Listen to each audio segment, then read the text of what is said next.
So imagine what you can do if you have that type of data and key performance indicators at your fingertips. You can clearly decide out of the many, many alternatives you have at hand, which goes with lowest invest, highest abatement, highest payback. This is important for financing reason. It's also important for prioritizing in the city. It's no longer what I can do in the universe of sustainability, these 200 measures. It's just here are the top 5, and that was for London, or here for transport. And that is the exciting news on this. So one can really prioritize and say, this is what I shall focus on. This is a good news. Now's the bad news. The bad news, and that is also the first feedback I receive from cities when we do like this. They say, great, I want to have this. And then they start thinking about it a bit more and say, oh, if I really say these are my top 4 levers, my building authority has to agree on that. They should say in the city council, yes, this is what we want to go for. So they have to start to talk.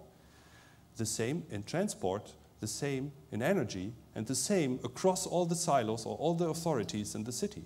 So sustainability really makes the city council, or those who take the decisions, to think and act as one when it comes to the decision on what are we going to do.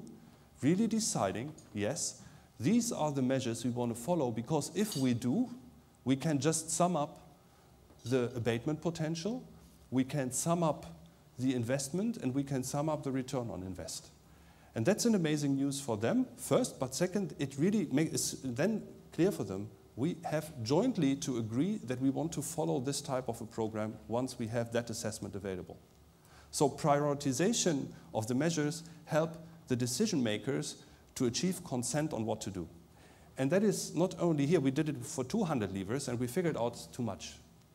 Too much for any city council to decide. Just make it a bit more pragmatic. And when we did it in China for a big area, we just said, okay, let's analyze this type of technologies here, and we figured out there is an abatement potential of 46% applying these technologies, coming with a return on invest in 3 to 4 years.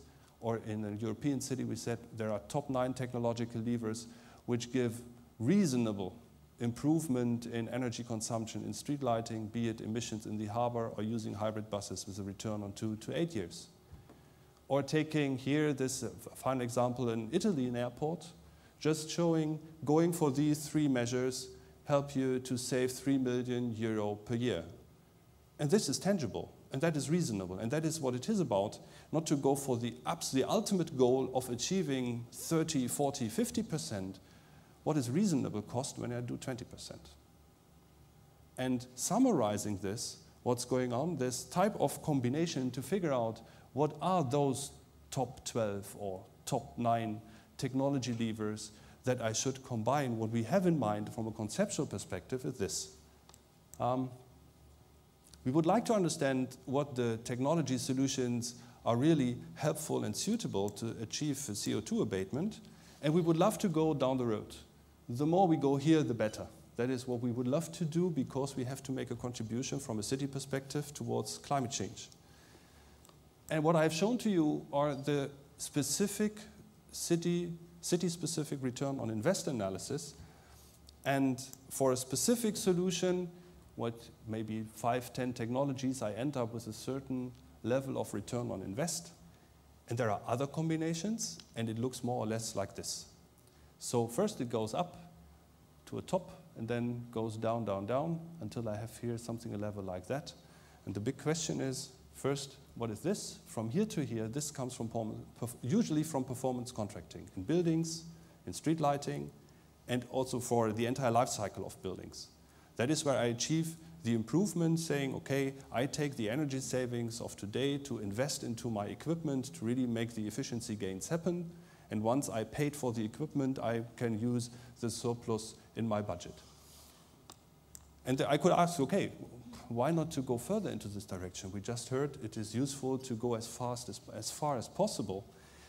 But why to do it? And the answer is that comes back to what we started the discussion with 20 minutes ago, when I said, yes, the decision makers have to deal with this, the competitiveness, the environment and quality of life, and to assess the total economic value.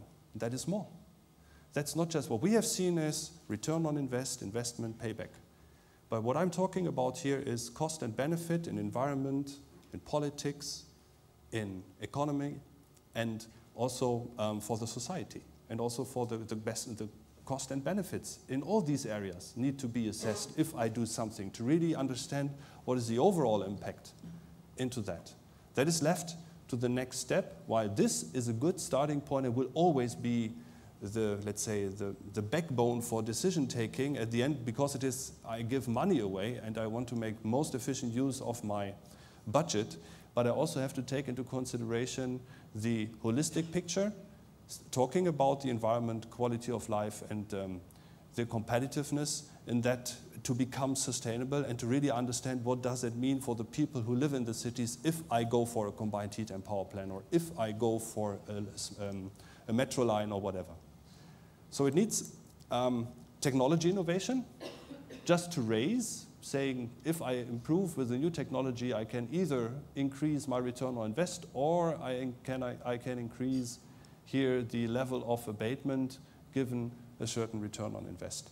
So in total, it means one needs really to have a broad technological expertise to show what's feasible and it is specific for a city.